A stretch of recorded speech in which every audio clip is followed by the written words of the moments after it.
Mi marido dijo: «Deja de actuar como si fueras mi dueña. No puedes decirme a dónde voy ni con quién estoy». Todos se rieron.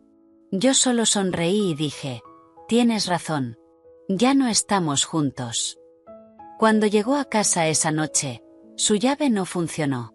Las cerraduras habían sido cambiadas. El vecino le dijo algo que jamás olvidará. Se rieron durante 17 segundos. Conté cada uno mientras permanecía inmóvil con mi vestido burdeos, la copa de champán temblando en mi mano mientras las palabras de Carter quedaban suspendidas en la sala de conferencias decorada como un estandarte de mi humillación. «Deja de actuar como si fueras mi dueña, Ruby. No puedes decirme a dónde voy ni con quién estoy». 20 compañeros de su empresa habían presenciado cómo mi marido destruía públicamente nuestro matrimonio, sus rostros divertidos difuminándose tras lágrimas que me negué a dejar caer. Ahora, a las 5:45 de la mañana del día siguiente, estaba en nuestro apartamento del piso 19 preparando su café con la precisión mecánica de alguien que planea una demolición cuidadosa. La tarjeta del cerrajero ya guardada en mi bolsillo, mi teléfono mostrando 3 llamadas perdidas del abogado de divorcios al que había contactado desde el aparcamiento. Mientras aquellos 17 segundos de risa seguían resonando en mis oídos, la cafetera burbujeaba su familiar canción matutina. Mientras Carter dormía sin preocupaciones en nuestro dormitorio, completamente inconsciente de que su actuación teatral había activado algo irreversible. 2 azúcares, sin crema. Había preparado exactamente esa combinación 5110 veces durante 14 años. Esta sería la última. Mis manos seguían la rutina mientras mi mente repasaba cada detalle de la fiesta. La forma en que Brad chocó su vaso de whisky contra el de Carter tras la declaración, como si hubieran ensayado aquella humillación. La manera en que Stephanie, de contabilidad, intentaba con todas sus fuerzas no mirar directamente a Carter, sus uñas rosas golpeando nerviosa su bolso. El modo en que la sala olía a canela y colonia cara cuando mi mundo se partió en dos. El horizonte de Minneapolis se extendía más allá de nuestras ventanas de suelo a techo, los edificios atravesando la niebla matinal como acusaciones. Este apartamento había sido el último regalo de mi padre para mí. Su herencia convertida en lo que Carter llamaba nuestra inversión. A pesar de no haber aportado ni un solo centavo para la entrada ni para los gastos mensuales, mi negocio de consultoría, que construí desde cero mientras apoyaba a Carter durante su máster, pagaba nuestra vida allí. Sin embargo, con los años, la narrativa había cambiado. Carter hablaba de su apartamento, su vista, su historia de éxito al ascender de analista junior a ejecutivo senior. Mi nombre podía estar en la escritura, pero aprendí que la posesión tenía más que ver con la percepción que con el papeleo. Lo oí moverse en el dormitorio. Las sábanas caras susurrando, algodón egipcio de 1500 hilos, compradas con mi bonificación anual mientras él se quejaba de mis gastos excesivos. La ironía ya no se me escapaba. Nada se me escapaba después de la claridad de anoche. Ruby, su voz llevaba esa aspereza matinal que antes hacía revolotear mi estómago. Ahora solo sonaba como grava sobre la encimera. «Ya voy», respondí, con la voz firme como la de un presentador de noticias anunciando una tragedia. Escuché sus pasos sobre el suelo de madera por el que habíamos discutido. Él quería mármol. Yo quería calidez. Terminamos con madera, lo que significaba que pagué por algo que ninguno de los dos deseaba realmente. Salió del dormitorio con sus boxers de princeton y nada más, los músculos de los hombros tensándose al estirarse. Carter mantenía su cuerpo con la dedicación de alguien que creía que la perfección física podía compensar las carencias de carácter. A los 41 años aún parecía el hombre con el que me casé a los 27. Excepto que ahora podía ver más allá de la superficie hasta la arquitectura vacía que había debajo. «¿A qué hora llegaste anoche?» Ni siquiera me miró mientras agarraba su taza. La pregunta tan casual como un comentario sobre el clima. «Sobre las 11», mentí con facilidad. En realidad había pasado 2 horas en el garaje haciendo llamadas y llorando hasta arruinar el maquillaje cuidadosamente aplicado. Luego me senté en el vestíbulo del edificio hasta las 2 de la madrugada teniendo una conversación con Harold, el portero, que cambió todo lo que creía saber sobre las tardes de los martes. Carter gruñó en señal de respuesta mientras ya revisaba su teléfono. Brad enviará hoy los documentos de inversión. Necesita tu firma antes de las 5. Las palabras quedaron suspendidas entre nosotros como la humillación de anoche. La startup de Brad, una empresa de criptomonedas que sonaba a blanqueo de dinero disfrazado de vocabulario tecnológico. Querían la herencia de mi padre, los $400.000 que representaban 30 años de su trabajo como capataz de construcción. Sus manos callosas y su espalda rota convertidas en mi seguridad financiera. Carter lo había mencionado durante semanas, cada vez con más insistencia, menos como una petición y más como una orden. Quiero ver primero el plan de negocio, dije. Igual que ayer, igual que la semana pasada. Entonces levantó la vista, sus ojos azules entrecerrándose con esa mezcla de condescendencia e irritación a la que ya estaba acostumbrada. Ya hablamos de esto, Ruby. Brad estudió en Wharton. Sabe lo que hace. También los ejecutivos de Enron sabían lo que hacían. La mandíbula de Carter se tensó. Dejó la taza con un control deliberado, el sonido seco contra el granito. ¿Por qué siempre tienes que complicarlo todo? Por eso dije lo que dije anoche. Intentas controlarlo todo. Ahí estaba, el puente entre la humillación pública de anoche y la manipulación emocional de esta mañana. Había aprendido a reconocer sus patrones. Humillar y luego culparme por la humillación. Exigir y luego acusarme de exigente. Tomar y luego pintarme como egoísta por notarlo.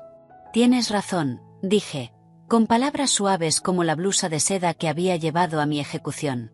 No debería intentar controlar cosas como mi propia herencia o mi propia vida. No percibió el filo en mi voz, ya convencido de su victoria.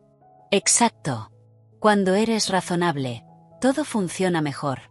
Se acercó y besó mi frente, un gesto que se sentía como un sello de propiedad.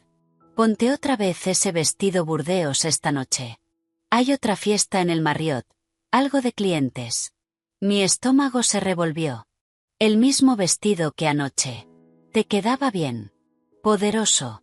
Pronunció la última palabra con una sonrisa burlona, recordando el comentario de la dependienta que yo, ingenuamente, había compartido. Además, esos clientes no estuvieron en la fiesta de ayer. Nadie sabrá que es el mismo vestido. Excepto yo. Yo sabría que llevaba puesta mi humillación como un uniforme, un recordatorio ambulante de 17 segundos de risas. Entonces entendí que quería que lo llevara.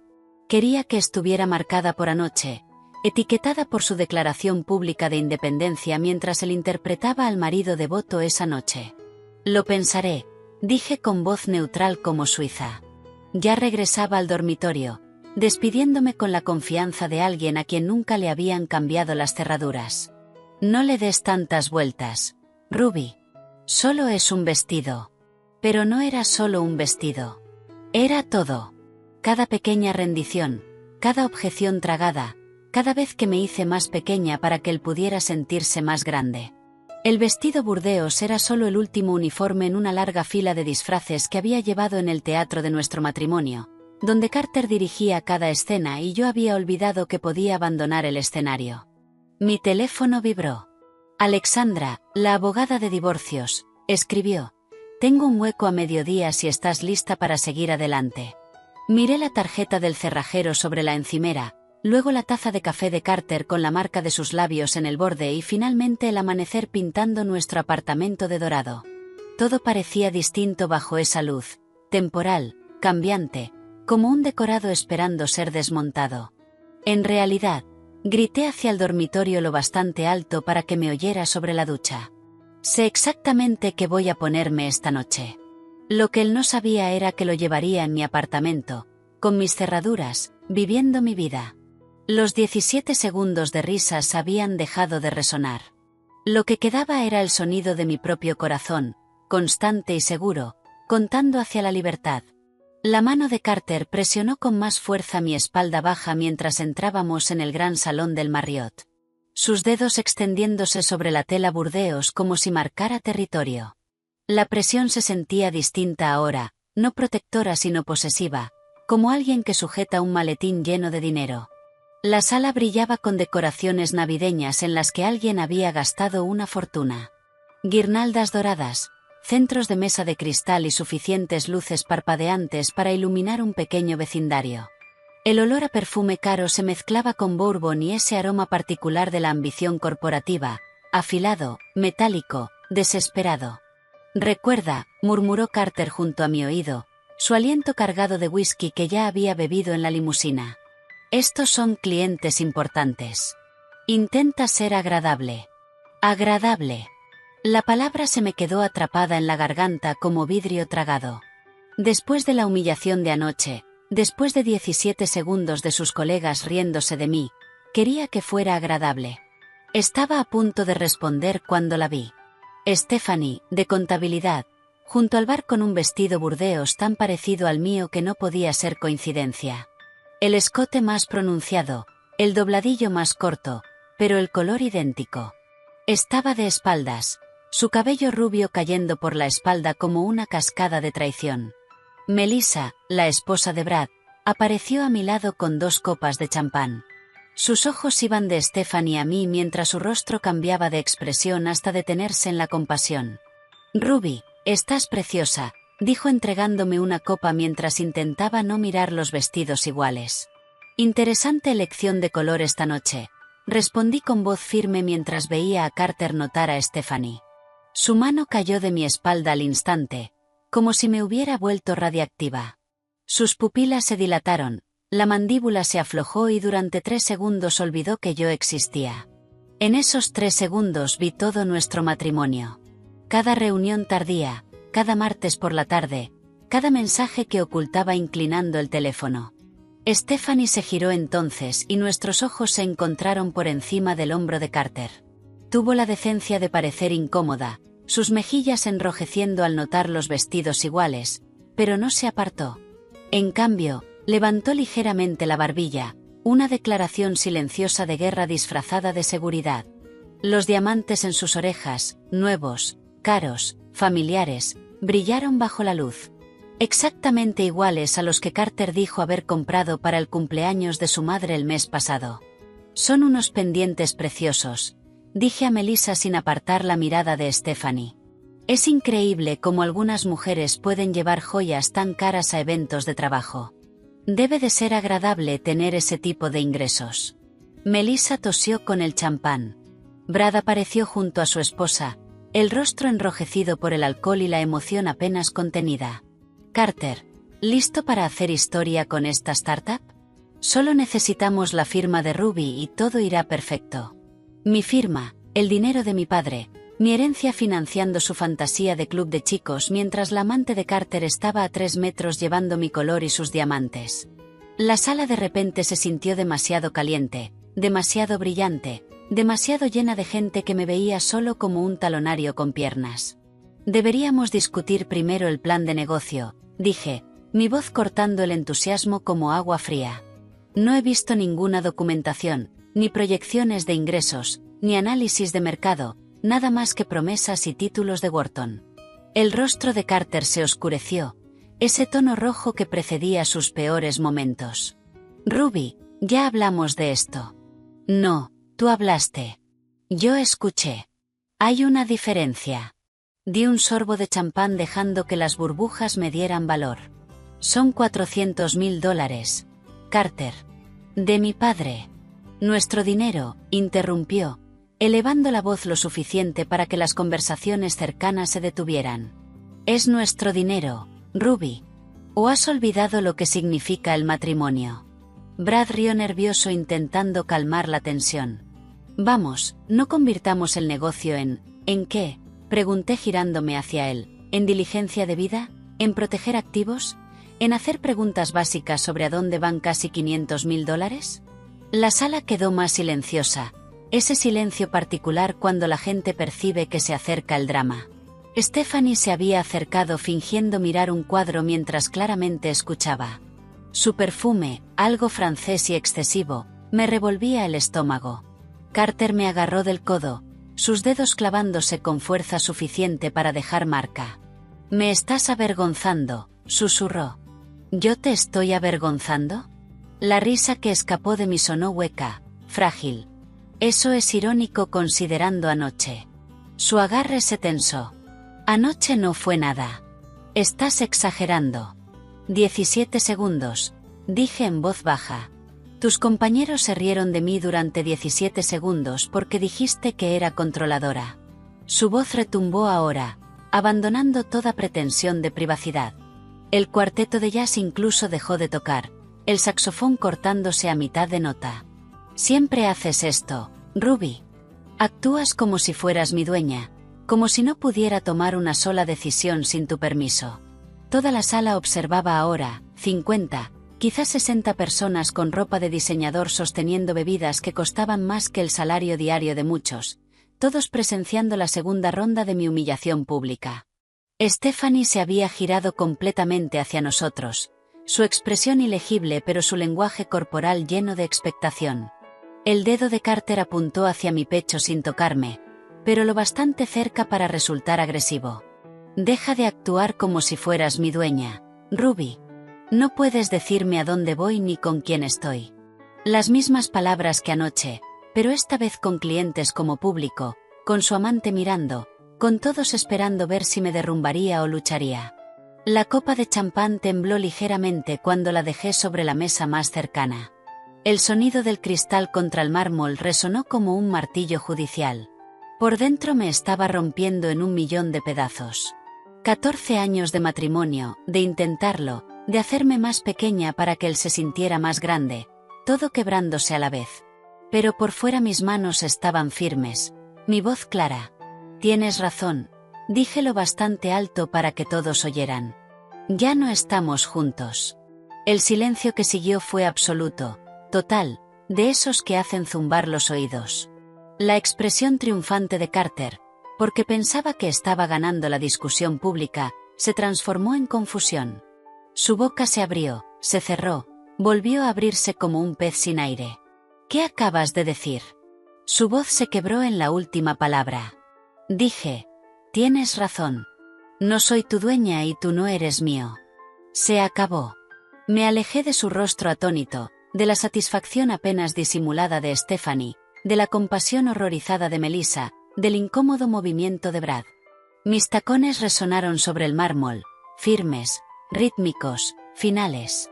Cada paso se sentía como soltar peso, como si la gravedad aflojara su agarre.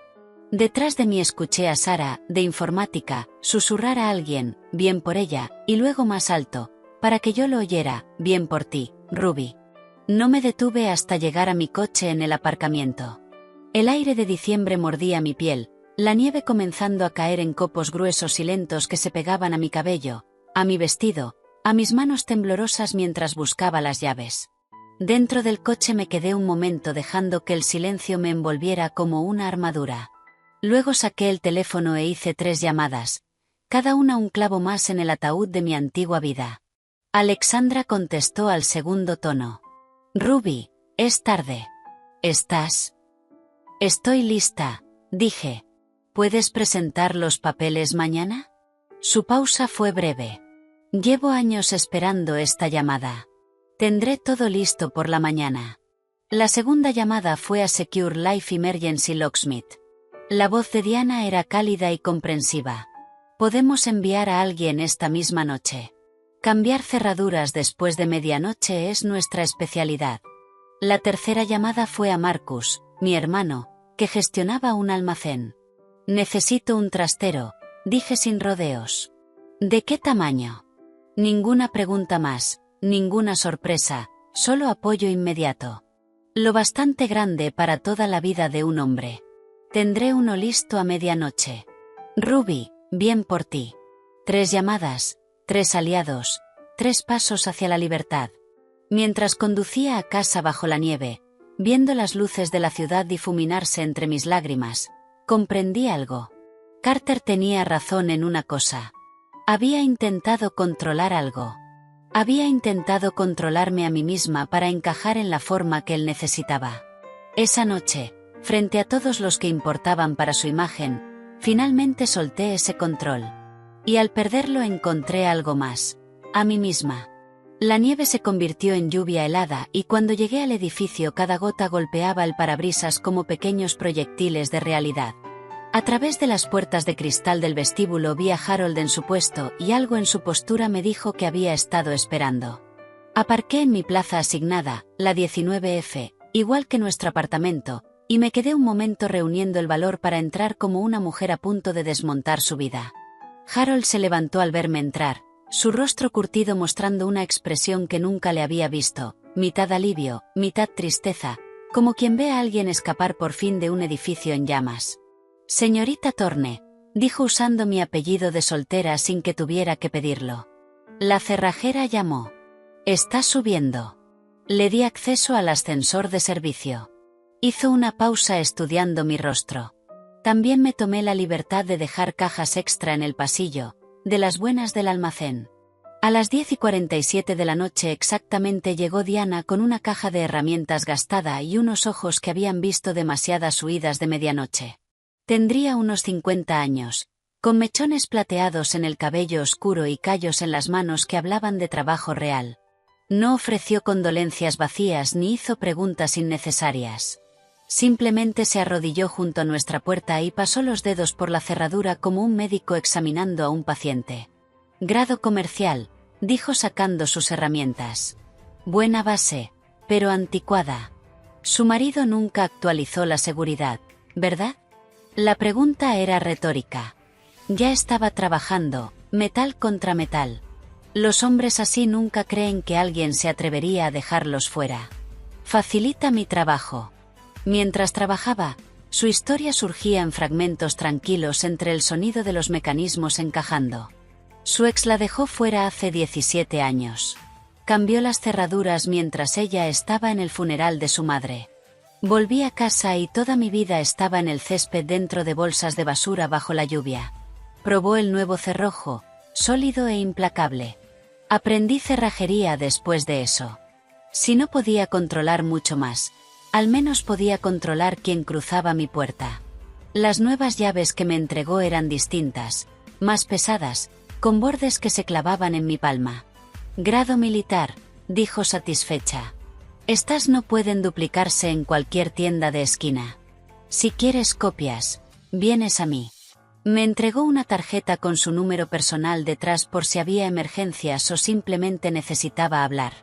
Mientras Diana recogía sus herramientas, comencé la arqueología sistemática de terminar un matrimonio. Cada objeto de Carter requería examen, clasificación y conservación. Su diploma del MBA de Harvard, que insistió en colgar en nuestro dormitorio como inspiración, fue envuelto en plástico de burbujas. Tomé un rotulador y escribí en la caja: «Educado pero no iluminado». El Rolex que le compré por nuestro 10º aniversario, 3 meses de mis honorarios de consultoría, volvió a su caja original con una nota: «Se acabó el tiempo». Mis movimientos eran metódicos, casi terapéuticos.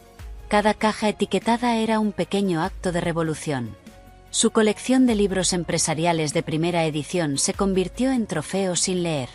Los palos de golf que compró con lo que llamó su bonificación, pero que en realidad era nuestra devolución de impuestos, quedaron marcados como sueños prestados. Entonces, detrás de su bolsa de golf, mis dedos encontraron algo que me dejó helada. Una bufanda rosa de cachemir, suave y cara, impregnada del perfume de Stephanie. La sostuve bajo la luz, prueba de esos martes por la tarde que fingía no conocer. En lugar de rabia sentí algo más cercano al alivio. La confirmación también era una forma de libertad. La doblé con cuidado, la coloqué en su propia caja y escribí: «Martes por la tarde, propiedad personal del departamento de contabilidad». Harold apareció en la puerta usando su llave maestra. «Traje un carrito», dijo simplemente, y comenzó a cargar cajas sin que se lo pidiera. Trabajamos en silencio cómodo hasta que finalmente habló, sus palabras cuidadosas pero necesarias. «Señorita Thorne, necesito decirle algo». Ajustó una caja sin mirarme a los ojos. «Llevo 15 años trabajando aquí. He visto todo tipo de personas y matrimonios. Su marido cree que porque me da buenas propinas en Navidad y a veces entradas de los Celtics soy ciego, pero yo lo veo todo. Cada martes cuando usted está en Pilates, esa mujer de su oficina viene aquí, Usa el ascensor de servicio y se queda exactamente 90 minutos. La información debería haber dolido, pero solo se sintió como la confirmación de una prueba que ya había suspendido. ¿Cuánto tiempo?, pregunté. 6 meses, quizás 7. Empezó justo después del funeral de su padre. Finalmente me miró, la ira brillando en sus ojos normalmente amables. Usted merece algo mejor que un hombre que ni siquiera sabe engañar con dignidad. Al menos debería tener la decencia de ir a un hotel y no a la cama donde duerme su esposa. Seguimos empacando. La revelación de Harold cayó sobre mí como una armadura. Mis manos se movieron más rápido ahora, con propósito. La foto de nuestra boda sobre la cómoda me hizo detenerme. Nos veíamos tan jóvenes, tan seguros. Me permití exactamente 3 minutos para llorar a esas personas, para despedir a la pareja que había creído en él para siempre. Luego la envolví en papel de periódico y la metí en una caja etiquetada: ficción, una historia de amor. Para las 11:30 de la noche, el apartamento parecía una escena del crimen donde solo las pertenencias de una persona habían sido asesinadas. Cada rastro de Carter estaba en cajas, etiquetado y llevado al pasillo. Me senté ante el portátil, redactando el correo que serviría a la vez como prueba y como manifiesto. El asunto decía: transparencia y verdad, una actualización necesaria. El correo era quirúrgico en su precisión. Adjunté el vídeo de seguridad que Sara, de informática, me había enviado en secreto. La humillación pública de Carter en la fiesta, su dedo acusador, su voz por encima del cuarteto de jazz. El vídeo lo mostraba brindando con Brad después, celebrando lo que él creía que era su victoria. Añadí capturas de los extractos de la tarjeta mostrando sus cargos de hotel de los martes por la tarde, los que él pensaba que yo no conocía porque usaba la tarjeta de emergencia. La lista de destinatarios era exhaustiva: ambos padres, su jefe, todo nuestro círculo de amigos, el departamento de recursos humanos y, porque me sentía especialmente meticulosa, la lista de correos del consejo de administración de la empresa que Carter había dejado abierta en nuestro ordenador compartido. Mi dedo se quedó suspendido sobre el botón de programar envío. Las 2:30 de la madrugada me pareció perfecto, lo bastante tarde para que estuviera fuera y borracho, lo bastante temprano para que la gente lo leyera con el café de la mañana. Diana ya había terminado de instalar el nuevo mecanismo de cierre en la puerta. «Listo», anunció, probando el pomo una última vez. «Tu fortaleza está asegurada». La acompañé al ascensor, con Harold detrás llevando sus herramientas. Mientras esperábamos, Diana me miró con unos ojos que lo entendían todo sin necesidad de explicaciones. «La primera noche es la más difícil», dijo en voz baja. «Vas a querer deshacerlo todo para volver al dolor conocido. No lo hagas. Mañana te despertarás y te darás cuenta de que el aire sabe diferente cuando ya no te estás asfixiando». Llegó el ascensor y entró con Harold, que volvía a su puesto. Justo antes de que se cerraran las puertas, Harold dijo: «Estaré en mi mesa toda la noche, señorita Thorne, si necesita algo, aunque sea solo para saber que hay alguien más despierto». Me quedé en el pasillo, rodeada de cajas con la vida de Carter, el teléfono en la mano con el correo listo para enviar. El apartamento detrás de mí era mío. Legalmente siempre lo había sido, pero ahora se sentía real. A las 11:45 en punto, pulsé enviar y vi aparecer el mensaje de confirmación: correo programado correctamente. 15 minutos para medianoche. En 2 horas y 45 minutos, Carter descubriría que sus llaves no funcionaban. En 2 horas y 46 minutos, todos sabrían por qué. Por ahora, tenía esos 15 minutos de silencio perfecto, de pie en el pasillo con mis llaves nuevas, pesadas y reales, en la mano. Las cerraduras estaban cambiadas, los correos programados, las cajas hechas. La operación de medianoche estaba completa y por fin estaba a salvo. La medianoche llegó con el suave repique del reloj de pie de la abuela de Margaret Henderson, el sonido flotando a través de la pared fina entre nuestros apartamentos. Me quedé sola en mi espacio recién asegurado, pasando los dedos por las llaves nuevas que Diana había dejado, cuando oí abrirse una puerta en el pasillo. Por la mirilla vi salir a Margaret del 19G, con una bata de seda color esmeralda y zapatillas a juego, llevando un servicio de té de plata como si las visitas a medianoche fueran lo más normal del mundo. Se detuvo ante las cajas alineadas en el pasillo, leyendo mis etiquetas con la atención cuidadosa de alguien que evalúa pruebas. Sus dedos recorrieron las palabras en una caja, martes por la tarde, y una sonrisa cómplice cruzó su rostro. Llamó a mi puerta con 3 golpes precisos. «Señorita Thorne», dijo cuando abrí, usando mi apellido de soltera sin explicación. «Creo que tenemos tiempo antes del evento principal. ¿Se uniría a mí para tomar té?» Su apartamento era exactamente como lo había imaginado. Paredes llenas de libros, alfombras orientales sobre madera, y muebles que susurraban dinero viejo y buen gusto. Colocó el servicio de té sobre una mesa de café de caoba y me indicó que me sentara en un sillón orejero que probablemente costaba más que la cuota mensual del coche de Carter. «Fui jueza durante 30 años», dijo Margaret, sirviendo té Earl Grey con manos firmes. «Presidí todo tipo de crueldad humana que puedas imaginar. Pero los casos que me perseguían no eran los dramáticos, los crímenes pasionales o la violencia repentina. Era la lenta erosión del espíritu de una mujer, el empequeñecimiento diario disfrazado de matrimonio». Me entregó una delicada taza de porcelana. «Esa es la peor clase de crueldad, porque te enseña a ser cómplice de tu propia destrucción». Fue hasta un escritorio secreter antiguo y sacó una carpeta de cartón gruesa, llena de papeles y fotografías. Empecé a documentar las actividades de su marido hace 6 meses. No por curiosidad, entiéndame, sino por preocupación. Extendió el contenido sobre la mesa. Fotos con marcas de tiempo, fechas anotadas con su letra precisa. Cada martes, a la 1:15 de la tarde, la rubia llega por separado y toma el ascensor de servicio. Su marido la sigue 10 minutos después. Se van igual, por separado, alrededor de las 2:45. La prueba era aplastante en su definitividad. Carter en el vestíbulo mirando el móvil. Stephanie entrando con un bolso demasiado grande. Los dos captados por accidente en el mismo encuadre cerca del ascensor, procurando no reconocerse. Margaret había construido un caso con la minuciosidad de alguien que sabe que la verdad necesita documentación para convertirse en justicia. «¿Por qué?», pregunté, con la voz apenas por encima de un susurro. «Porque yo fui tú una vez», dijo Margaret, simple. «Hace 40 años, maridos distintos, la misma historia. Pero entonces nadie documentaba nada. Nadie ayudaba. Las mujeres solo desaparecían dentro de sus matrimonios y nadie hacía preguntas hasta que aparecían en mi sala, rotas y sin pruebas». Tocó una de las fotos. «Me prometí que nunca dejaría que otra mujer pasara por eso sola si yo podía ayudar». A las 2:23 de la madrugada oímos el din del ascensor. Margaret fue hacia su puerta y miró por la mirilla con una facilidad entrenada. «Ya está aquí», susurró, indicándome que me acercara. A través de la lente ojo de pez vi a Carter tambalearse por el pasillo, el paso irregular por el alcohol y la arrogancia. Su tarjeta pitó contra la cerradura.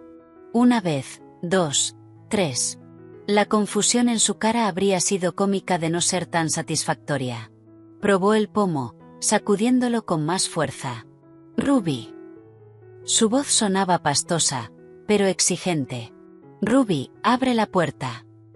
Pasó de la confusión a la irritación y a la rabia en cuestión de 30 segundos. «Esto no tiene gracia. Abre ahora mismo». Margaret me miró, una ceja alzada en forma de pregunta. Asentí. Abrió su puerta con calma teatral, una taza de té en la mano, pareciendo en todo una juez jubilada distinguida pese a la hora. «Señor Lawson», dijo, con la autoridad de 3 décadas en el estrado. «Tiene problemas». Carter se giró hacia ella y casi pierde el equilibrio. «Mi llave. No funciona». «Qué curioso», dijo Margaret, dando un sorbo deliberado. «Aunque supongo que tiene sentido. Las llaves suelen dejar de funcionar cuando uno ya no vive en algún lugar». El color se le fue de la cara al ver las cajas en el pasillo, su nombre en cada etiqueta. «¿Qué es esto?» «Creo que el término legal es retirada de bienes personales», dijo Margaret. Aunque disfruté especialmente el sistema de etiquetas. Martes por la tarde, Fue particularmente creativo. Señaló la caja de la bufanda rosa. Su amiga Stephanie se dejó eso aquí la semana pasada. Bastante descuidada. El teléfono de Carter empezó a vibrar sin parar. El correo de las 2:30 había llegado. Lo sacó y la luz de la pantalla le iluminó la cara mientras aparecía notificación tras notificación. Su madre, su jefe, señor, todo el consejo de administración. Su expresión pasó por el shock, la rabia y, por fin, la desesperación. Lo envió a todo el mundo, susurró, y luego más alto, hacia mi puerta, lo enviaste a todo el mundo. Empezó a golpear la puerta con ambos puños. No puedes hacer esto. Esta es mi casa. Tengo derechos. La voz se le quebró de rabia y humillación. Margaret sacó el móvil con calma y empezó a grabar. Por favor, continúe con su actuación, señor Lawson. Estoy segura de que a la abogada de Ruby le resultará muy útil. Comportamiento amenazante, intento de entrada forzada, agresividad por intoxicación. Es todo bastante convincente. Carter se quedó congelado a mitad de golpeo, al fin reparando en la cámara de seguridad discretamente montada en una esquina, la que yo había instalado el mes pasado cuando empecé a notar que algo se desplazaba en nuestro matrimonio. Su valentía se derrumbó al instante. El hombre que me humilló delante de colegas, que declaró su independencia del matrimonio, gimoteó. Margaret y yo cruzamos una mirada desde su puerta que lo decía todo sobre la fragilidad particular de los hombres que confunden control con fuerza. Ella siguió grabando mientras Carter caía de rodillas frente a la puerta, la voz transformándose en súplica. Ruby, por favor, hablemos. Podemos arreglarlo. Creo que ella ya intentó hablar, dijo Margaret, en 2 eventos de empresa distintos, si el vídeo es exacto. Usted eligió la humillación pública en lugar de una conversación privada. Ahora está viviendo las consecuencias de esa elección. Carter recogió sus cajas con manos temblorosas, murmurando sobre abogados y trato injusto. Cuando las puertas del ascensor se cerraron sobre su figura derrotada, Margaret se volvió hacia mí. ¿Le apetece ver el amanecer? Hago un café excelente para acompañar las revelaciones del alba. Nos sentamos junto a su ventana. La ciudad aún oscura, pero empezando a despertarse. Margaret sacó un álbum de fotos y abrió por una página de 1983. Una versión más joven de ella, con toga judicial, feroz y sola. Mi primer marido era cirujano, dijo. Brillante, encantador y sistemáticamente cruel. Me hacía sentir pequeña por ser inteligente, insuficiente por tener éxito. Tardé 10 años en entender que la cerradura que me atrapaba no estaba en ninguna puerta. Estaba en mi cabeza. Me mostró otra foto, su ceremonia de toma de posesión como jueza. Al día siguiente de dejarlo, sentí que podía respirar por primera vez en una década. Pero fue solitario. Entonces no se hablaba de esto. Las mujeres aguantaban o escapaban en silencio. El cielo empezó a aclararse, tiñendo las nubes de rosa y oro. Tu generación es distinta, continuó Margaret. Ustedes documentan, ustedes comparten. Se niegan a desaparecer en silencio dentro de malos matrimonios. Alzó su taza de café hacia mí. Por cerraduras que cambian, las físicas y las mentales. Nos quedamos en silencio, cómodo. 2 mujeres de generaciones distintas unidas por el mismo entendimiento. La ciudad despertaba a nuestro alrededor y, en algún lugar ahí fuera, Carter descubría que su mundo había cambiado de forma irreversible mientras él dormía la mona. El ajuste de cuentas no llegó con dramatismos, sino con dignidad, presenciado por una mujer que entendía que la justicia a veces se parece a The Earl Grey y a una verdad cuidadosamente documentada. El café de Margaret se había enfriado entre mis manos cuando los primeros rayos de sol pintaron Minneapolis de oro y ámbar. Estábamos en silencio, cómodo. 2 mujeres que sabían que algunas victorias saben mejor cuando se comparten en voz baja. Entonces, exactamente a las 7 de la mañana, mi teléfono rompió la paz con un tono que había asignado precisamente para evitar. Patricia Lawson, la madre de Carter. Miré a Margaret, que asintió con ánimo. A veces los aliados más inesperados vienen de donde menos lo esperas, dijo suave. La voz de Patricia, normalmente afilada de desaprobación y con ese acento de Connecticut, temblaba como hojas de otoño. Ruby, he visto el correo, el vídeo, todo. Una pausa tan larga que pensé que se había cortado. ¿Qué ha hecho mi hijo? Durante 14 años, esa mujer me trató como a la ayuda que, de algún modo, había engañado a su precioso Carter para casarse. Hizo comentarios sobre el origen obrero de mi padre, sugirió que tomara clases de etiqueta y una vez le dijo a sus amigas del club de jardinería que Carter se había casado hacia abajo por amor. Pobrecito. Ahora su voz tenía algo que nunca le había oído: vergüenza. Hizo exactamente lo que usted lo crió para creer que podía hacer, dije, sorprendiéndome por la firmeza de mi voz. Tomar lo que quisiera sin consecuencias. El resuello al otro lado pudo haber sido un sollozo. Lo crié mejor que esto. Su padre estaría horrorizado. Su padre tenía una aventura con su secretaria cuando murió. Patricia, Carter aprendió de los mejores. El silencio se estiró entre nosotras, años de fingimiento derrumbándose en segundos. Cuando volvió a hablar, su voz era más pequeña, más vieja. Lo sospechaba, pero nunca, no pude afrontarlo, igual que no pude afrontar en que se estaba convirtiendo Carter. Me quedo con la vajilla de Navidad que me regaló, dije, mirando la luz de la mañana bailar sobre la mesa de Margaret. Es lo único de su familia que merece la pena conservar. Otra pausa, cargada de reconocimiento sin decir. Quédate con todo, querida, susurró. La plata, el cristal, todo lo que insistí en que no eras lo bastante buena para heredar. Te lo ganaste sobreviviéndolo. Colgó sin despedirse, pero de algún modo fue la conversación más honesta que habíamos tenido jamás. Mi teléfono vibró de inmediato con otra llamada. Sara, de informática, con una voz eléctrica de vindicación. Ruby, no vas a creer lo que encontré. Bueno, en realidad sí. Seguro que sí. Margaret sirvió café recién hecho mientras puse el altavoz, y su instinto de jueza se notaba, claramente interesada en pruebas. Después de ver ese vídeo anoche, me puse a investigar con mi acceso de administradora, continuó Sara. Tu marido ha estado usando recursos de la empresa para todo. Habitaciones de hotel reservadas como si fueran reuniones con clientes, cenas carísimas cargadas como desarrollo de negocio. Seguí su tarjeta corporativa cada martes por la tarde en el Marriott, cargada a la cuenta Henderson.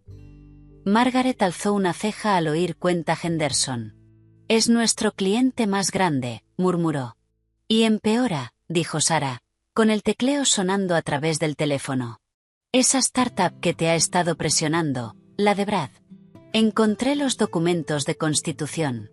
No existe. A Brad lo han investigado por fraude 2 veces, una en Boston y otra en Chicago. Todo era una estafa para quedarse con tu herencia. Las piernas me flaquearon. Me hundí en el sillón orejero de Margaret, aplastada por el peso de lo que casi pierdo.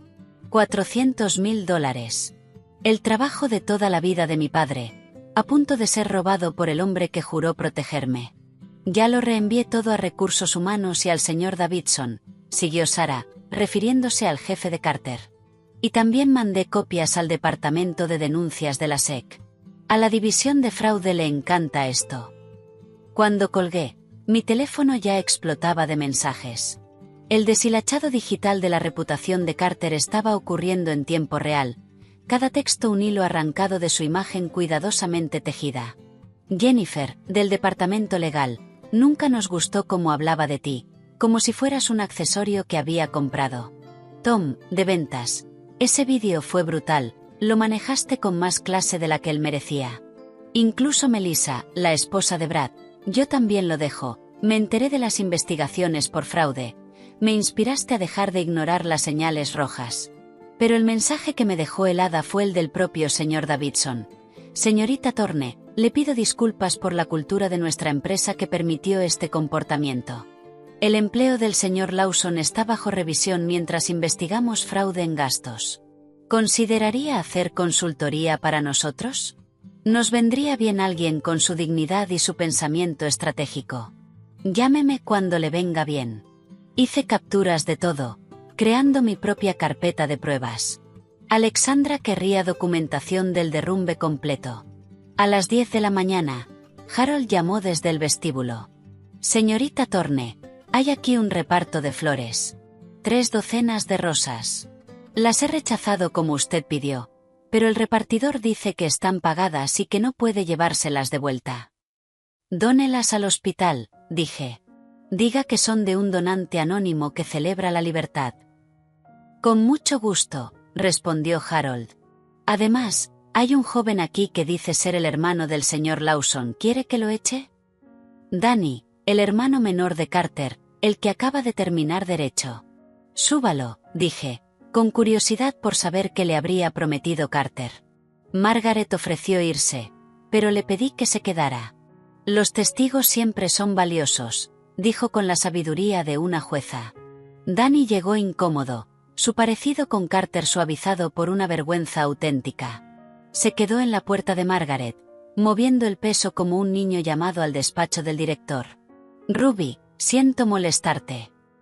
Carter dijo que si venía aquí a hablar contigo, me pagaría los préstamos estudiantiles. $70,000. Me miró con dificultad. Pero supongo que eso no va a pasar, ¿verdad? No tiene $70,000, dije con suavidad. Lleva 2 años viviendo de mis ingresos. Su sueldo apenas cubre la cuota del coche y su ropa.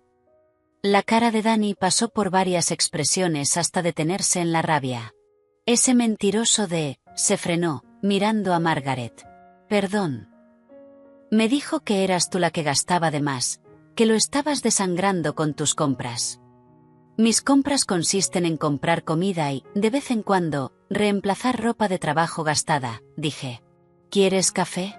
Hay cosas de tu hermano que probablemente deberías saber. Durante la hora siguiente, Danny reveló más piezas del historial oculto de Carter. Deudas de juego de la época del máster que Patricia había pagado en silencio. Un compromiso anterior con la hija de un banquero que terminó cuando su padre descubrió las mentiras de Carter sobre la riqueza familiar. Esquemas de inversión en su primer trabajo que Recursos Humanos enterró para evitar un escándalo. Siempre me pregunté por qué era tan reservado con ciertas cosas, dijo Danny mirando su café. Ahora tiene sentido. No estaba protegiendo la privacidad de la familia. Estaba protegiendo su estafa. Cuando se fue, se giró en la puerta. Ruby, por lo que valga, la familia sabía que eras demasiado buena para él. Incluso mamá, aunque nunca lo admitiría. Solo que no sabíamos cómo decírtelo. El derrumbe era total. Para el mediodía, el mundo cuidadosamente construido de Carter se había desplomado como un castillo de naipes en un huracán. Su reputación, su trabajo, las ilusiones de su familia, sus fraudes financieros, todo expuesto bajo la luz dura de la verdad. Y yo estaba sentada en el apartamento de Margaret, viendo cómo se venía abajo con una satisfacción que debería haberme parecido mal, pero no. A veces la destrucción es solo otra palabra para justicia. El apartamento de Margaret se había convertido en mi centro de mando temporal cuando Alexandra llegó a las 2 de la tarde, con su maletín de cuero lleno de la artillería de la guerra legal. Entró con la seguridad de alguien que había desmantelado matrimonios durante 20 años, su traje azul marino tan afilado como su estrategia. Margaret ofreció irse, pero Alexandra la frenó con un gesto. «Quédese», dijo Alexandra, sacando carpetas codificadas por colores. ¿Una jueza jubilada como testigo? Eso es mejor que una confesión firmada. Extendió documentos sobre la mesa del comedor de Margaret como una general trazando un plan de batalla. El vídeo de la fiesta es oro. Su testimonio, jueza Henderson, es platino, pero la evidencia de Sara de malversación. Golpeó con un dedo una carpeta marcada, fraude, en letras rojas. Esos son diamantes. Me explicó la arquitectura legal de la autodestrucción de Carter. Su declaración pública en la fiesta constituye abandono constructivo. La aventura con Stephanie prueba infidelidad. El fraude financiero. Sonrió con satisfacción profesional. Eso elimina cualquier reclamación de bienes conyugales. Básicamente, él solo se expulsó de su propio divorcio. ¿Cuánto tardará esto?, pregunté, pasando los dedos por las carpetas de pruebas. Depende de nuestra estrategia. Alexandra sacó 2 cronogramas distintos. Opción 1, rápido y limpio. Presentamos todo de inmediato. Pedimos sentencia sumaria. Estás divorciada en 90 días. Opción 2, lo alargamos. Lo dejamos cocerse en la incertidumbre mientras su mundo sigue derrumbándose. Pensé en 14 años oyendo que era demasiado emocional, demasiado controladora, demasiado. 14 años de manipulación disfrazada de preocupación. Que sude, decidí.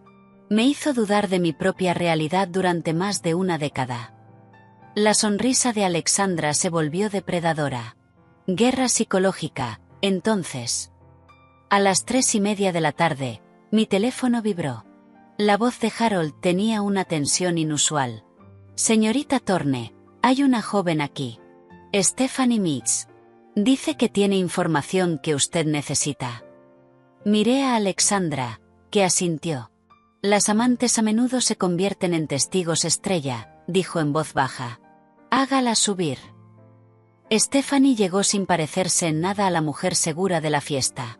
El vestido de diseñador había sido reemplazado por vaqueros y un jersey arrugado. Tenía los ojos rojos, el rímel corrido pese a haber intentado limpiarse. Era más joven de lo que creí, quizá 25, todavía con esa incertidumbre de recién graduada ante el mundo. Lo siento, dijo antes siquiera de sentarse. Lo siento muchísimo. Margaret, siempre anfitriona pese a todo, fue hacia la cocina. Haré té. Stephanie se derrumbó en la silla, las lágrimas cayendo libres. No sabía que estaba realmente casado. O sea, sabía que estaba casado, pero dijo que estaban separados, viviendo vidas separadas. Dijo que tú estabas loca, que eras vengativa, que querías quitarle todo en el divorcio. ¿Cuándo empezó?, pregunté, sorprendida por la firmeza de mi voz. Hace 8 meses. Se me acercó en una conferencia en Chicago. Dijo que su matrimonio llevaba años terminado, pero que su esposa, tú, no lo aceptabas. Se pintó como una víctima atrapada por una mujer controladora. Tomó el té de Margaret con manos temblorosas. Era muy convincente. Me enseñó tu apartamento como si fuera suyo. Hablaba de venderlo cuando el divorcio estuviera finalizado. Alexandra sacó el móvil. ¿Estarías dispuesta a repetir esto grabando? Stephanie asintió, secándose la nariz con un pañuelo. Me prometió de todo, un ascenso a contable senior, casarnos cuando el divorcio terminara, una vida juntos financiada por la venta del apartamento. Me miró directamente. Dijo que la herencia de tu padre en realidad era su fondo fiduciario y que tú se lo habías robado. La crueldad calculada de sus mentiras me dejó sin aire. Había invertido por completo nuestra realidad para seducir a una mujer casi recién salida de la universidad. Alexandra grabó mientras Stephanie daba fechas, lugares, promesas. Cada revelación era otro clavo en el ataúd legal de Carter. Hay más, dijo Stephanie, sacando el teléfono.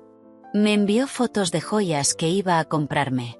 Capturas de anuncios inmobiliarios de nuestra futura casa. Todo fechado de hace meses, demostrando que lo planeaba mientras fingía trabajar en tu matrimonio. Mi teléfono sonó. Marcus, mi hermano. Su voz estaba tensa, con una furia contenida. Ruby, necesitas saber algo. Estaba organizando las cajas de Carter en el trastero y encontré algo en su bolsa de golf. ¿Qué clase de algo? Extractos bancarios. Tiene una cuenta aparte que tú no conoces. Ha estado desviando dinero de la cuenta conjunta durante 3 años. Cantidades pequeñas. 500 por aquí, 800 por allá. Suma casi 40.000. La rabia que me inundó fue distinta al dolor de la traición. Era una ira limpia, pura, como fuego quemando los últimos hilos que aún me unían a Carter. Envíame fotos de todo, dije. Ya está, Ruby. Y puedo manejar esto a la manera de la familia. Hacer que entienda las consecuencias. No, dije con firmeza. A la manera legal le dolerá más. Los cargos penales por malversación duran más que los moratones. El jueves llegó con un correo del abogado de Carter solicitando mediación.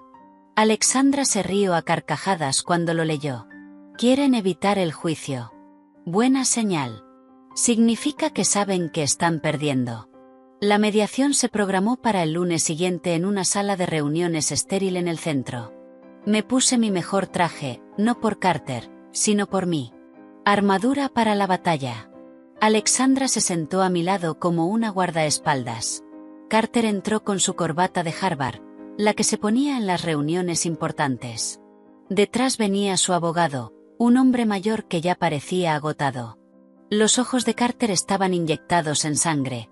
Su confianza habitual, agrietada, pero no rota. Intentó su vieja sonrisa, la que antes me hacía perdonarlo todo. Ruby, empezó, con una voz empapada de sinceridad ensayada. Podemos arreglar esto. ¿Recuerdas lo que teníamos?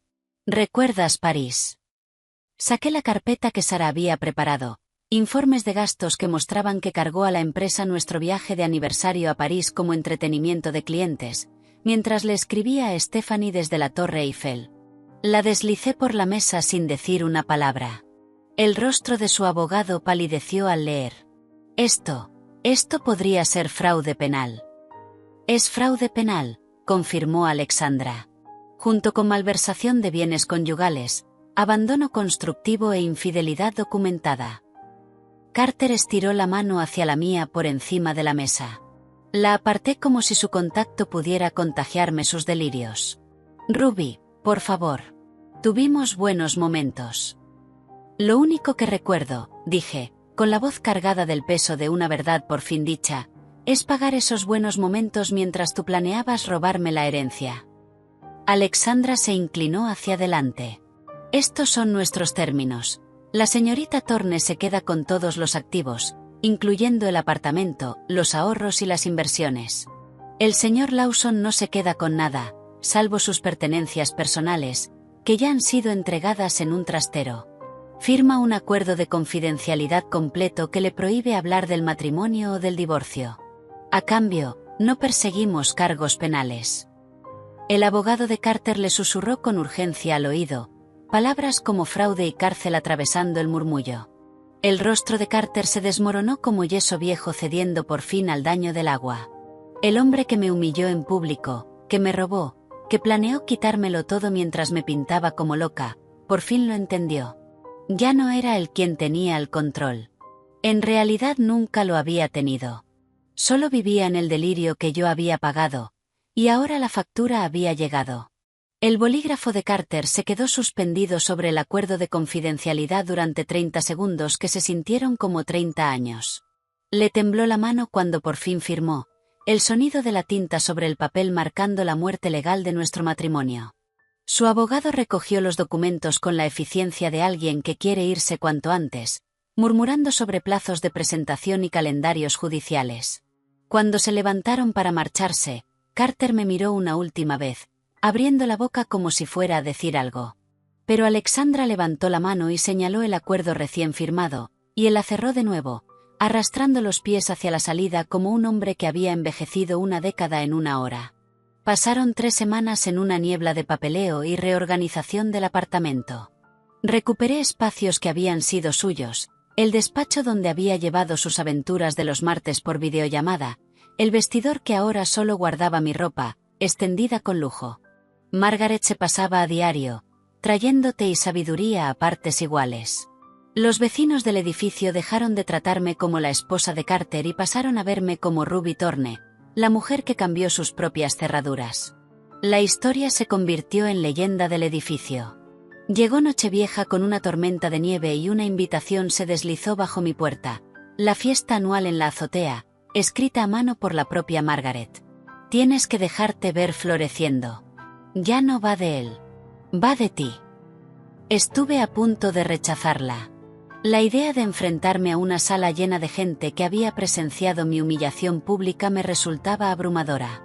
Pero Margaret apareció en mi puerta a las 7 de la tarde con un estuche de joyas.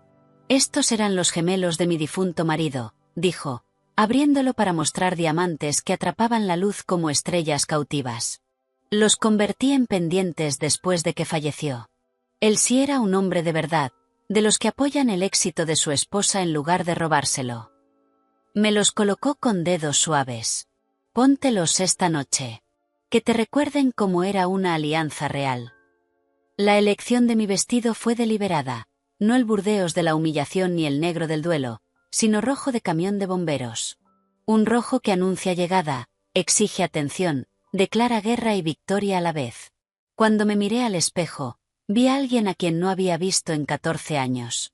No la esposa de Carter, ni la víctima de nadie, sino Ruby Thorne, 41 años, y por fin plenamente viva. La azotea brillaba con guirnaldas de luces y estufas intentando vencer el frío de diciembre. En cuanto salí del ascensor, las conversaciones se frenaron en seco. No era el silencio incómodo del escándalo, sino otra cosa, reconocimiento, quizá respeto. Harold, con su uniforme formal, anunció con un volumen inusual, «Señorita Ruby Thorne». El énfasis en mi nombre fue deliberado, cada sílaba una declaración. Los aplausos empezaron con Margaret, claro, pero se extendieron por la multitud como un incendio. La doctora Kim, del 12B, alzó su copa. Los Johnson, del 8C, asintieron con aprobación. Incluso los veinteañeros que suelen ignorar a todo el mundo mayor de 30 aplaudían. Me tomó un segundo entenderlo. No aplaudían mi divorcio ni mi drama. Aplaudían mi valor, el acto simple de negarme a desaparecer en silencio. Llevaba 2 copas de champán y, por primera vez, estaba disfrutando de verdad cuando el ascensor sonó a las 10:47 de la noche. El universo, al parecer, tenía sentido del drama. Carter salió con Stephanie del brazo, la barbilla alta de quien finge confianza. Llevaba su traje más caro, el que yo le había comprado por nuestro 10º aniversario. Stephanie iba de negro, con cara de preferir estar en cualquier otro lugar del planeta. La energía de la sala cambió al instante, pero no como Carter había calculado. Las conversaciones no se detuvieron, continuaron a propósito, quizá un poco más altas, con espaldas girándose en sincronía precisa. Cuando se acercó al bar, el camarero de pronto tuvo que revisar el inventario en la trastienda. Cuando intentó unirse a un grupo cerca de las ventanas, se dispersaron como humo y se formaron en otro lado. La cara de Stephanie pasó de mortificación a comprensión y luego a vergüenza. No era la nueva novia presentada en sociedad. Era un accesorio en la fantasía de venganza de Carter, y todos lo sabían. Cuando cruzó mi mirada desde el otro lado de la sala, se le desmoronó la expresión. Esto no era lo que él le había prometido. Carter, rojo y desesperado, fue directo hacia mí. Pero Harold apareció de la nada, acompañado por otros 2 porteros que nunca había visto trabajando en eventos. Formaron un muro sutil pero inconfundible. «Señor», dijo Harold, con la voz proyectándose sobre la azotea ya en silencio, «no está en la lista de residentes. Tendré que pedirle que se vaya, a menos que un residente actual responda por usted». El silencio que siguió fue total. 60 personas, vecinos que llevaban años viviendo allí, que habían compartido ascensores y charlas con Carter, que habían ido a sus fiestas del 4 de julio. Ni una sola persona se movió. Ni una sola voz habló. El rechazo fue absoluto, devastador en su unanimidad. El rostro de Carter pasó del rojo al morado. «Esto es ridículo. Yo viví aquí». «Vivió», interrumpió Margaret, acercándose con la autoridad de su antigua profesión. «En pasado. El edificio se ha vuelto muy estricto con la seguridad últimamente». Exactamente a medianoche, como si lo dirigiera el destino, Margaret tomó el micrófono para el brindis tradicional de Año Nuevo. La multitud se giró hacia ella, dándole a Carter la espalda. Alzó su champán, los diamantes brillando en su muñeca, y habló con la claridad de una sentencia. «Por los nuevos comienzos», empezó, encontrando mis ojos entre la gente. «Por las mujeres que descubren su valor después de años oyendo que no tienen ninguno. Por los hombres que aprenden que las consecuencias, como el karma, siempre se cobran». Hizo una pausa y bebió con intención. «Y por la señorita Ruby Thorne, que nos recordó que a veces la mejor reforma que puede hacerse en una casa es sacar la basura». La carcajada que estalló no fue cruel. Fue liberadora, una descarga colectiva. copas alzándose hacia mí desde todas partes. Alguien volvió a aplaudir y esta vez se sostuvo, creciendo hasta convertirse en algo que se sentía como reivindicación. La compostura de Carter se rompió por completo. Esto es una conspiración. Todos se han puesto contra mí. Esto es ilegal. Pero Margaret no había terminado. Lo miró directamente, como si apenas notara que seguía allí. «Oh, señor Lawson, ¿aún está aquí? ¡Qué bochorno para usted!». Ahí fue cuando Stephanie se quebró. Se soltó del brazo de Carter y caminó hacia mí a través de la multitud, que se abrió como agua. «Lo siento», susurró, con lágrimas cayendo. «Fui idiota. Me usó igual que», se detuvo, negando con la cabeza. «Lo siento». Se fue hacia el ascensor sin mirar atrás. Carter, solo y rodeado de gente que había decidido colectivamente que no existía, tuvo lo que solo podía describirse como un colapso. Sara, de informática, tenía el móvil fuera, grabando con la mano firme de quien documenta historia.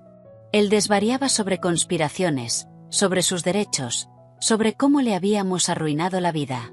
«Te arruinaste tú solo», dijo Margaret con calma, el micrófono aún encendido. «Ruby solo dejó de ser tu equipo de limpieza».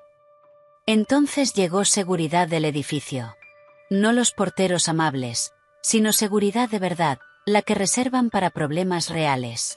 Mientras lo escoltaban, Carter lanzó su última proclamación desesperada. «Te destruiré en los tribunales, Ruby. No te vas a quedar con nada».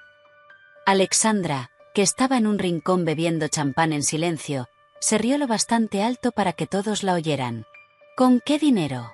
Tus cuentas están congeladas por investigación de fraude. Tu trabajo se acabó. Tu amante te acaba de dejar en público. Hasta tu madre se puso del lado de Ruby». Alzó la copa con burla. «Feliz año nuevo, Carter». Cuando se lo llevaron, la multitud volvió hacia mí, no con lástima ni incomodidad, sino con algo que se parecía a solidaridad. La doctora Kim chocó su copa con la mía. «La mejor fiesta que hemos tenido en años», dijo guiñándome un ojo. La cuenta atrás hacia medianoche empezó de nuevo. Margaret la había pausado por el drama. Mientras los números bajaban y la bola caía en la pantalla, yo estaba rodeada de vecinos que se habían convertido en testigos, testigos que se habían convertido en aliados. El año nuevo llegó con gritos y champán y, por primera vez en 14 años, celebré sin preguntarme en qué humor estaría Carter mañana. Los fuegos artificiales se desvanecieron en humo sobre el horizonte de Minneapolis mientras la fiesta seguía, pero yo me sentía dentro de una burbuja de claridad perfecta. Margaret me apretó la mano una vez y la soltó, sus ojos llenos de la satisfacción de la justicia servida. Llegó el año nuevo y con él esa sensación extraña de estar totalmente desligada de mi vida anterior. No a la deriva, sino por fin libre para elegir mi dirección. Enero se disolvió en febrero, luego marzo, cada día acercándose al enfrentamiento legal final. El juzgado del centro de Minneapolis se alzaba como un monumento a los finales ajenos, pero para mí representaba un comienzo. El mismo edificio donde Margaret había presidido incontables divorcios ahora albergaría el mío. La mañana del 15 de junio llegó gris y húmeda, un clima que hacía que todo se sintiera pesado salvo mi corazón. Carter apareció disminuido en todos los sentidos, su traje claramente prestado, colgando flojo de unos hombros que habían perdido su porte arrogante. Su abogado, un defensor público, que parecía agotado antes incluso de empezar, barajaba papeles con la resignación de quien sabe que esto es solo trámite. Los cargos por malversación sobre la cabeza de Carter habían eliminado cualquier posibilidad de disputa. No podía pelear sin arriesgarse a una acusación penal. La jueza, una mujer de la edad de Margaret, con ojos igual de afilados, revisó los documentos con eficiencia. «Señor Lawson, ¿impugna alguno de los términos establecidos en esta disolución?». «No, su señoría». La voz se le quebró en el tratamiento. 12 minutos. Eso fue todo lo que se necesitó para disolver legalmente 14 años. El mazo cayó con un sonido como de punto final al final de una frase larguísima. Al salir, Carter se quedó en las escaleras del juzgado, la cara luchando con emociones como si buscara la correcta. «Te quise una vez», dijo, las palabras planas en el aire húmedo. Me detuve, con la sabiduría de Margaret fluyendo en mí como una fuerza heredada. No. Quisiste lo que yo te daba. Estabilidad, dinero, la tapadera de tus inseguridades. Hay una diferencia entre querer a alguien y querer lo que hace por ti. Abrió la boca, la cerró y se fue. Su figura se hizo más pequeña contra la ciudad hasta que dobló una esquina y desapareció. Supe con absoluta certeza que no volvería a verlo nunca, y ese pensamiento solo me trajo paz, limpia y completa, como el clic de una cerradura bien cerrada. 2 semanas después, Patricia Lawson llamó para acordar una visita. Llegó a mi apartamento con un estuche de cuero. Reconocí las joyas familiares que había custodiado durante mi matrimonio como si yo fuera a robárselas. Le temblaban un poco las manos cuando lo dejó sobre mi mesa. Me equivoqué contigo, dijo sin rodeos, la edad habiéndole desgastado la capacidad de fingir. Me equivoqué al tratarte como menos. Me equivoqué al criar a un hijo capaz de... Se detuvo, recomponiéndose. Le fallé, y ese fallo te hizo daño. Nos sentamos frente a frente, 2 mujeres examinando los escombros que un hombre había levantado entre nosotras. Abrió el estuche, revelando piezas que yo solo había visto en fotos familiares. Un brazalete Art Deco, pendientes de perlas de los años 1920, un anillo de zafiro que había sido de la abuela de Carter. Esto debió haber sido tuyo desde el principio, dijo Patricia. Lo retuve por esnobismo, pensando que no eras lo bastante buena para nuestra familia. La verdad es que nosotros no éramos lo bastante buenos para ti. No seríamos amigas, demasiada historia, demasiado dolor. Pero en ese momento encontramos entendimiento. Me contó que Carter vivía con Danny, trabajaba en un Enterprise cerca del aeropuerto y salía con una mujer llamada Jennifer, que creía que él estaba divorciado porque su esposa le había sido infiel. Espero que haya aprendido, dijo Patricia, aunque el tono dejaba claro que no lo creía. Tú le diste la lección que yo no pude, que las acciones tienen consecuencias. Antes de irse, me abrazó. No los besos al aire de 14 años, sino un abrazo real, de los que reconocen dolor compartido. Gracias por no destruirlo del todo, me susurró al oído. Yo solo destruí la ficción, respondí. Lo demás siempre estuvo ahí, esperando a quedar expuesto. Para septiembre, mi consultora había triplicado su cartera de clientes. La historia de la mujer que dejó fuera su antigua vida se volvió leyenda empresarial en Minneapolis. Ejecutivas me buscaban, queriendo precisamente la mente estratégica capaz de orquestar una inversión de poder tan completa. Si puedes planear un divorcio como una operación militar, me dijo una en un almuerzo, imagina lo que puedes hacer con mi fusión. Me mudé a una oficina en un edificio con ventanas que de verdad se abrían, un detalle que se sentía monumental. Aire fresco cuando yo quisiera. Nada de climatización más allá de mis propias preferencias. Margaret venía cada semana y juntas fundamos algo inesperado. El Club de las Cerraduras, un grupo de apoyo para mujeres aprendiendo a controlar sus propias puertas, literal y metafóricamente. Deberíamos escribir un libro, sugirió Margaret una tarde, mirando al grupo de 12 mujeres compartir historias de huida y triunfo. Llamémoslo Cambiar las cerraduras, una guía para recuperar tu vida. Puede ser, dije, aunque ya pensaba en la estructura de capítulos, en cómo la verdad podía volverse instrucción para otras atrapadas tras puertas que creían que no podían cambiar.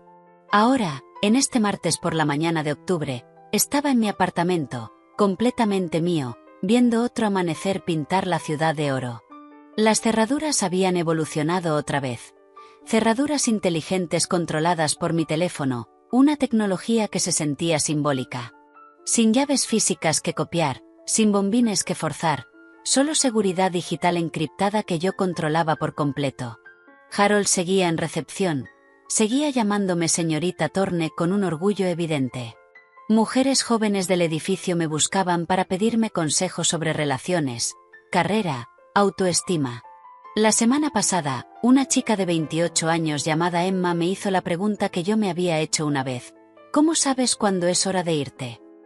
Cuando te das cuenta de que la cerradura que te mantiene atrapada no está en ninguna puerta, le dije, canalizando la sabiduría de Margaret, que ya era mía. Está en tu creencia de que necesitas el permiso de otra persona para ser libre. En el momento en que lo entiendes, ya tienes la llave. Mi teléfono vibró, otro número desconocido, probablemente Carter intentándolo de nuevo desde alguna aplicación o un móvil prestado. Lo borré sin leer, sin rabia, sin emoción alguna. Algunas puertas, una vez cerradas, deberían quedarse así. Me preparé el café, un azúcar, leche de avena, exactamente como a mí me gusta, y sonreí ante esta pequeña rebeldía que ya era rutina. La libertad vivía en esas decisiones diminutas tanto como en las dramáticas. Cada preferencia expresada, cada límite mantenido, cada decisión tomada sin pedir aprobación era otro pestillo encajando la cerradura de mi propia autonomía. La luz de la mañana atrapó los diamantes que Margaret me había dado, los que habían pertenecido a un hombre que sí entendía la alianza.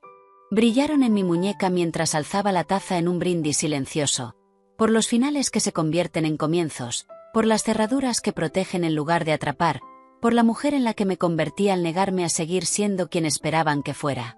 La cerradura que lo cambió todo no estaba solo en mi puerta. Era la que por fin había instalado en mi propio corazón, asegurando mi valor frente a cualquiera que intentara disminuirlo otra vez. Y esa cerradura, no volvería a cambiarse jamás. Si esta historia de venganza calculada y dignidad recuperada te tuvo animando por Ruby, dale a me gusta ahora mismo. Mi parte favorita fue cuando Margaret lanzó ese brindis devastador a medianoche, señalando la presencia de Carter con un timín judicial perfecto. ¿Cuál fue tu momento favorito de la transformación de Ruby? Déjalo en comentarios. No te pierdas más historias intensas de valentía y remontadas. Suscríbete y activa la campanita para no perderte ningún vídeo.